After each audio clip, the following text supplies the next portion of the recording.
ಪಂಜರಶಾಲೆ. ಕೃತಿಕಾರರ ಪರಿಚಯ. ಕವಿ ಬಿ.ವಿ. ಕಾರಂತ.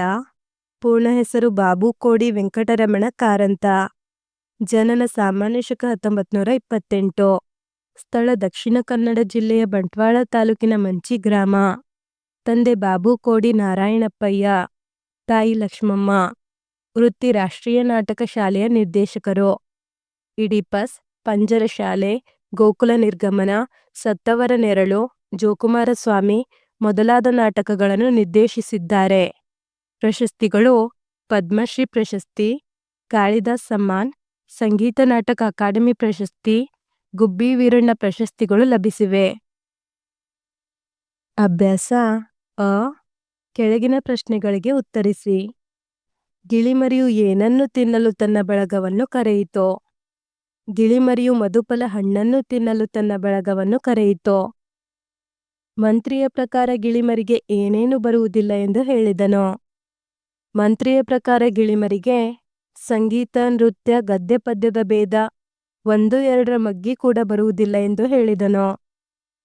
ರಾಜನು ಗಿಳಿಮರಿಯನ್ನು ಯಾವ ಶಾಲೆಗೆ ಸೇರಿಸಲು ಆದೇಶ ಮಾಡಿದನು? ರಾಜನು ಗಿಳಿಮರಿಯನ್ನು ರಾಜಶಾಲೆಗೆ ಸೇರಿಸಲು ಆದೇಶ ಮಾಡಿದನು. ರಾಜನು ಯಾರನ್ನು ಶುಕಶಿಕ್ಷಣ ಮಂತ್ರಿಯನ್ನಾಗಿ ನೇಮಿಸಿದನು? ರಾಜನು ತನ್ನ ಅಳಿಯನನ್ನು ಶುಕಶಿಕ್ಷಣ ಮಂತ್ರಿಯನ್ನಾಗಿ ನೇಮಿಸಿದನು. ರಾಜನು ಗಿಳಿಮರಿಗೆ ಏನನ್ನು ಕಲಿಸಬೇಕು ಎಂದು ಹೇಳಿದನು? ರಾಜನು ಗಿಳಿಮರಿಗೆ ಸಭ್ಯತೆ, ಶಾಸ್ತ್ರ, ವ್ಯಾಕರಣಗಳನ್ನು ಕಲಿಸಬೇಕು ಎಂದು ಹೇಳಿದನು. ಆ. ಕೆಳಗಿನ ಪ್ರಶ್ನೆಗಳಿಗೆ 2-3 ವಾಕ್ಯಗಳಲ್ಲಿ ಉತ್ತರಿಸಿ. ಗಿಳಿಮರಿಯ ಬಗೆಗೆ ಮಂತ್ರಿಯು ರಾಜನಿಗೆ ಏನು ಹೇಳಿದನು? ಗಿಳಿಮರಿಯ ಬಗೆಗೆ ಮಂತ್ರಿಯು ರಾಜನಿಗೆ, ಮಹಾಪ್ರಭು, ಈ ಗಿಳಿ ಅರಣ್ಯವಾಸಿ, ನಿರಕ್ಷರ ಕುಕ್ಷಿ, ತೀರಾ ಅಸಂಸ್ಕೃತ, ಸಂಗೀತವಿಲ್ಲ, ನೃತ್ಯವಿಲ್ಲ, ಗದ್ಯ ಪದ್ಯದ ಭೇದ ಗೊತ್ತಿಲ್ಲ, 1-2ರ ಮಗ್ಗಿ ಕೂಡ ಬರೋದಿಲ್ಲ. ಇದಕ್ಕೆ ಬರೋದು ಒಂದೇ, ಗಿಡಮರ ಹತ್ತಿ ಕೊಂಬೆ ಮುರಿದು ಹಣ್ಣು ತಿನ್ನೋದು, ಉದುರಿಸೋದು ಎಂದು ಹೇಳಿದನು. ರಾಜನು ಗಿಳಿಮರಿಗೆ ಏನು ಮಾಡುವಂತೆ ಮಂತ್ರಿಗೆ ಹೇಳಿದನು? ರಾಜನು ಗಿಳಿಮರಿಯನ್ನು ರಾಜಶಾಲೆಗೆ ಸೇರಿಸತಕ್ಕದ್ದು, ಶುಕಪಕ್ಷಿಯ ಆದಿಮ ಪ್ರವೃತ್ತಿಗಳನ್ನು ಸುಧಾರಿಸಿ ಆಧುನಿಕ ಮಾಡತಕ್ಕದ್ದು ಎಂದು ಹೇಳಿದನು. ಗಿಳಿಮರಿಯು ಏನೇನು ಕಲಿಯಬೇಕು ಎಂದು ರಾಜನು ಹೇಳುತ್ತಾನೆ?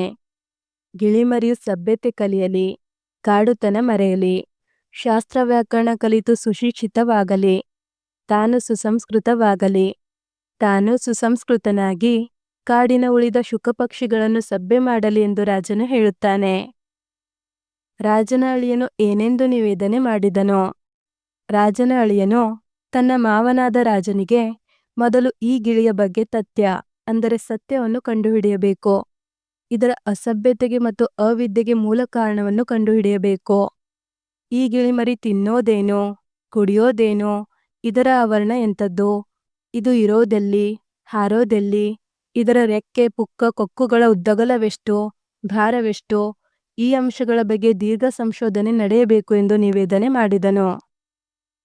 ಮಂತ್ರಿಯು ರಾಜನ ಅಳಿಯನ ಬಗೆಗೆ ಹೇಳಿದ ಮಾತುಗಳಾವುವು? ಮಂತ್ರಿಯು ರಾಜನ ಅಳಿಯನ ಬಗೆಗೆ ಹೇಳಿದ ಮಾತುಗಳು: ಪ್ರಭು, ಯುವರಾಜ ಅಳಿಯ ದೇವರು ಮಹಾಪ್ರತಿಭಾಶಾಲಿಗಳು, ದೇಶಕೋಶ ಸುತ್ತಿ ಬಂದವರು, ವಿದೇಶಗಳಿಂದ ಪದವಿಗಳನ್ನು ಹೊತ್ತು ತಂದವರು, ಕಾಂಬೋಜ ದೇಶದಲ್ಲಿ ಪ್ರಾಣಿಶಾಸ್ತ್ರ, ಪಕ್ಷಿಶಾಸ್ತ್ರ ಪಾರಂಗತರಾದವರು, ಸದ್ಯ ನಿರುದ್ಯೋಗಿಗಳು. ಅದಕ್ಕೆ ಒಂದು ವಿನಂತಿ, ಅಳಿಯ ರಾಜರಿಗೆ ಶುಕಶಿಕ್ಷಣ ಭಾರವನ್ನು ವಹಿಸಿಬಿಡಬಹುದು. ಖಾಲಿ ಬಿಟ್ಟ ಸ್ಥಳಗಳನ್ನು ಸೂಕ್ತ ಪದಗಳಿಂದ ತುಂಬಿರಿ. ಬನ್ನಿ ಬನ್ನಿ, ಮಧುಫಲ ತಿನ್ನಿ, ಬೇಗ ಹಾರಿ ಬನ್ನಿ. ಈ ಅಸಭ್ಯ ಪಕ್ಷಿಯನ್ನು ರಾಜಶಾಲೆಗೆ ಸೇರಿಸತಕ್ಕದ್ದು. ತಾನು ಸುಸಂಸ್ಕೃತವಾಗಿ ಕಾಡಿನ ಉಳಿದ ಶುಕಪಕ್ಷಿಗಳನ್ನು ಸಭ್ಯ ಮಾಡಲಿ. ಅಳಿಯ ರಾಜ, ಇಂದಿನಿಂದ ನೀನು ಶುಕಶಿಕ್ಷಣದ ಮಂತ್ರಿ. ಒಂದು ಪಕ್ಷಿಯ ಶಿಕ್ಷಣದಲ್ಲೂ ರಾಜನ ಆಸಕ್ತಿ ಎಷ್ಟಿದೆ ಎನ್ನುವುದು. ವಿಭಕ್ತಿ ಪ್ರತ್ಯಯ: ಪ್ರಥಮ ಉ, ದ್ವಿತೀಯ ಅನ್ನು, ತೃತೀಯ ಇಂದ, ಚತುರ್ಥಿ ಗೆ, ಇಗೆ, ಕೆ, ಪಂಚಮಿ ದೆಸೆಯಿಂದ, ಷಷ್ಠಿ ಅ, ಸಪ್ತಮಿ ಅಲ್ಲಿ. ಭಾಷಾಭ್ಯಾಸ: ಪ್ರತ್ಯಯಗಳು ಎಂದರೇನು?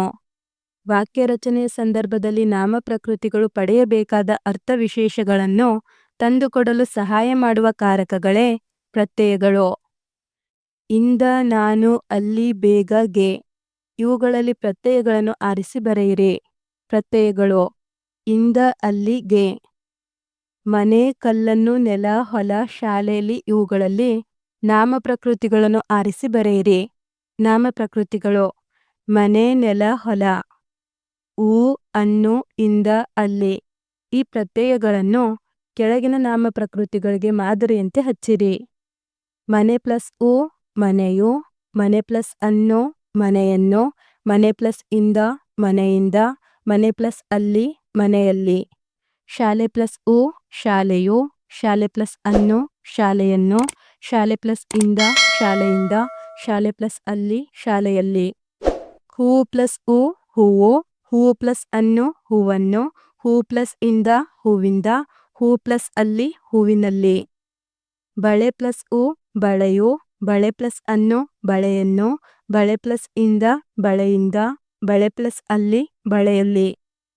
ಹುಡುಗ ಪ್ಲಸ್ ಉ ಹುಡುಗನು, ಹುಡುಗ ಪ್ಲಸ್ ಅನ್ನು ಹುಡುಗನನ್ನು, ಹುಡುಗ ಪ್ಲಸ್ ಇಂದ ಹುಡುಗನಿಂದ, ಹುಡುಗ ಪ್ಲಸ್ ಅಲ್ಲಿ ಹುಡುಗನಲ್ಲಿ. ರೈತ ಪ್ಲಸ್ ಉ ರೈತನು, ರೈತ ಪ್ಲಸ್ ಅನ್ನು ರೈತನನ್ನು, ರೈತ ಪ್ಲಸ್ ಇಂದ ರೈತನಿಂದ, ರೈತ ಪ್ಲಸ್ ಅಲ್ಲಿ ರೈತನಲ್ಲಿ.